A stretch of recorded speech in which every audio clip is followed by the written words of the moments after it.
This is Laurel Van Fossen with another writing lesson from the Creative Writing Meetup in AltspaceVR. You can find out more information about us at discord.me/writingvr. We do lessons every other week in Altspace and prompts every other week in between, where we get to write together in virtual reality, where we write in the real world and share in virtual reality.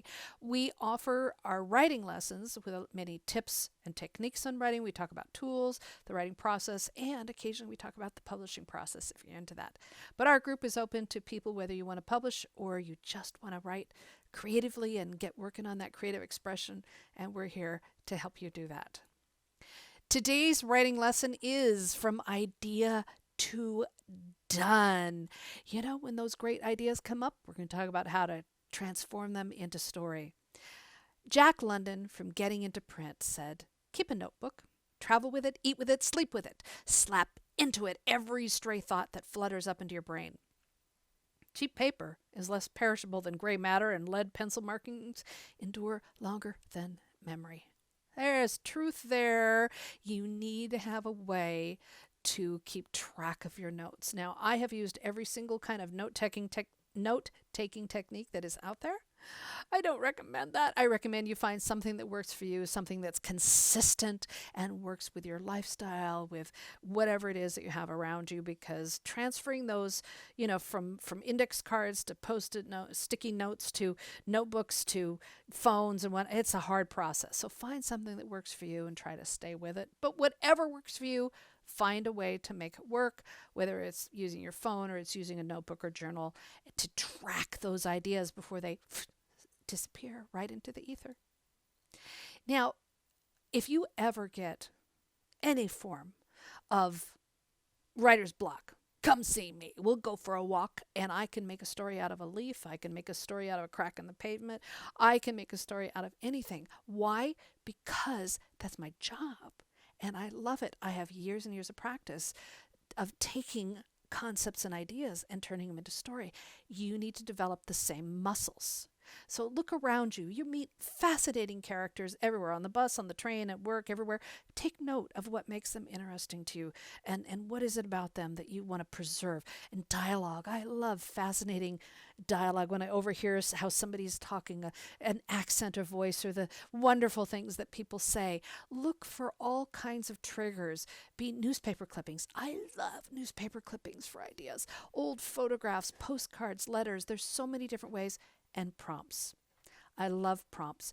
Prompts are just little mini ideas that help you to write whatever it is that you want.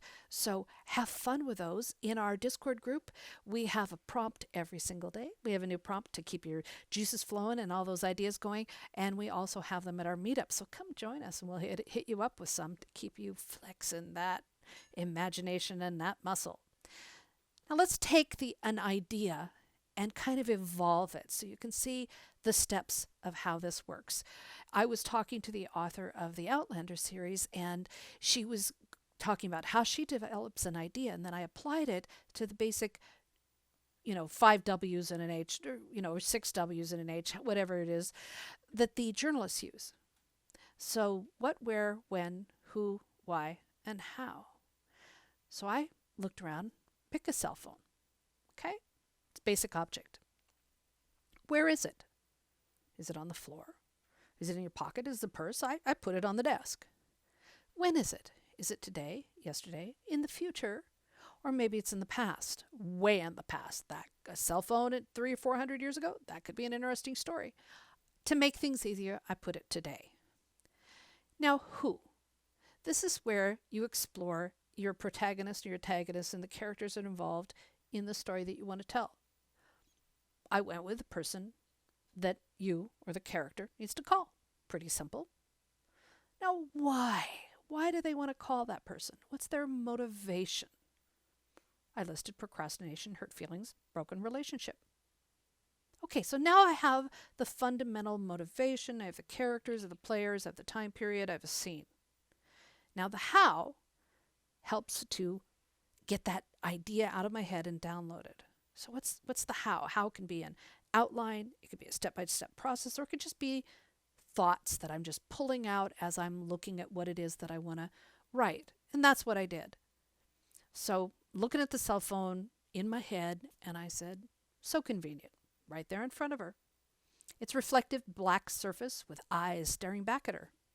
Her eyes, her guilt, her suffering, her procrastination. He was right there on the other end of the virtual connection initiated the moment she said, call Albert. She couldn't do it.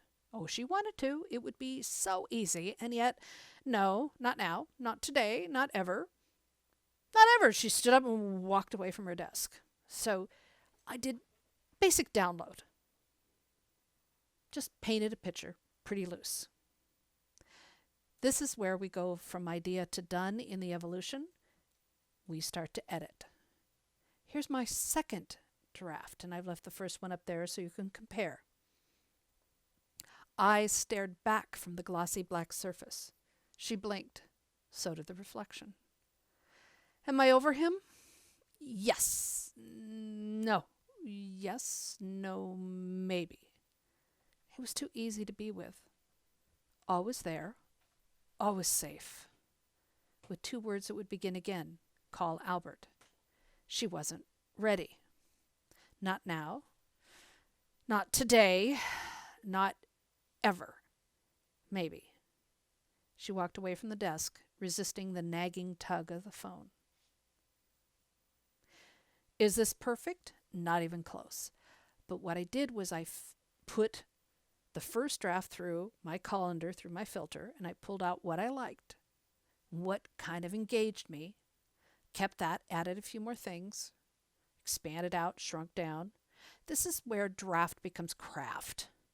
This is really critical as we evolve our story. We fill in the details and start to really examine it and explore it. Simple process, but not quite as simple as you may think it is. Strunken White from the Elements of Style said, few writers are so expert that they can produce what they are after on the first try. Quite often you will discover on examining the completed work that there are serious flaws in the arrangement of the material, calling for transpositions. Do not be afraid to experiment with your text. It's about the craft. Play with it. Take chances. Play with words. Play with sentence structure. Move things around. It's your game. It's your experiment. See what happens. Now, I'm often asked how many edits. I don't know. It could be as many as you want. It could be hundreds. I've been through that. But this is what we call the different drafts and the different edit versions. The very first is what I call the download. I've heard many professional writers refer to it as the vomit because they're spewing all over the page. All the different details and all the stuff that they can think of, they're just getting it out of their head and on paper. So I don't even classify that as a first draft. I just classify that as a big spew, big download that you're getting it out of your head. Then you begin crafting it. There can be a first draft, second draft, third draft, whatever it takes. Now this photograph here is from the speech that Obama did on healthcare. Now look at all those markings over that. This is what my stuff looks like when I thrash it, trying to find a better way to explain something. And think about, I would never want to be a speechwriter. Oh, that's such hard work. Trying to find a way to take a complicated and controversial idea and make it make sense. Have it really craft it so it makes sense for the general population. Oh, those are brave souls, very brave souls. But I love the markings, so I'm not alone. My stuff looks like his stuff. I'm a happy girl. It's hard work. I'm not saying this is easy. It is work, but anything you want to be worthwhile, got to put the labor into it. Now, development or developmental editing is the big picture edit. Now, you can pay people to help you with this, but I recommend you start with yourself. Look at your story from the big picture, from up in the air, looking down on it. Look at the plot, the storyline arc, the different characters involved. Look for the patterns where you have conflict, you have growth, you have transformation, you have the climax, you have all the different aspects that lead towards resolution. Find those patterns and find how it connects and how it works together with all the modular pieces, so you move things around at the big picture level. At the little close-up magnifying level is copy editing. Now there's many different forms of copy editing and copy editors. I'm going to go through these quickly as they're part of the publishing process, but they're also part of the process to get your work ready for sharing, whether it's publishing or reading to somebody. Line editing goes through and it looks at every spelling and every word and all the grammar and all the basic stuff. Format and structure looks at the overall kind of layout and structure of the words, the phrasing, the pattern, the continuity, and all those different things. The language is not only the language of the narration of the storytelling, it's also the language of your characters to make sure it stays consistent with accents and with styles and other formal speech patterns and things. Style is part of it's that's really complicated. I could spend 2 hours talking about style, but that's about the writer's voice as well as the style of writing, the flow, the storytelling elements. There's style as your character and your writer's voice is in there. Scene and continuity between scenes and elements, whether they be from paragraph to paragraph, sentence to sentence down at that micro level, but also from chapter to chapter, and making sure that the reader doesn't get lost along the way, that feels like they're being a tug of war or they're totally confused and in a maze. That's a very critical part of editing at that stage. And then research and verification. I cannot emphasize enough how important this is. If you mention any form of a fact or a historical note or names of historical figures or whatever that is, your readers know. You know, if you say that you're talking about Lincoln and that he was assassinated in 1920, they're gonna know that you made that up, and you pull the reader out of the story. So make sure that anytime you mention any facts, figures, places, whatever it is that exist in the real world, that you verify with those. Readings are really important. You have alpha, beta, and test readings. Then after you publish, if you really mess things up, you can have revision editions, or things change or evolve depending on what it is that you've written. Alpha readers, many people think that's your friends and family. I don't recommend that. They will only say nice things, no matter how well you train them. Alpha readers are people that you want first impressions.